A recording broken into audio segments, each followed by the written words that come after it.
А православието и писменоста потекнува токму од тука, ние сите го признаваме ова. Ние секогаш сме благодарни, никогаш не сме заборавиле и во текот на историјата Русија тоа го покажала, дека никогаш не заборавила од каде е презела писменоста, наша заедничка словенска писменост и од каде ни дојде православието. И тоа е свето место за секој православен човек и за руски човек.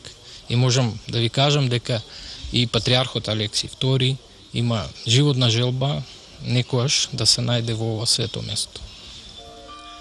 Да не се заборави, манастирот Свети Наум е организиран и изграден околу половина век пред првиот подигнат манастир на Света Гора, Великата Лавра во 953 година.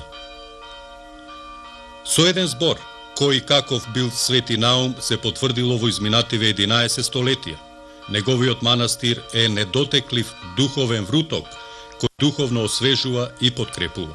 Неговиот култ одамна ги надминал границите на Балканот, а на неговиот манастир и гроб се поклонуваат и помош бараат христијани и нехристијани.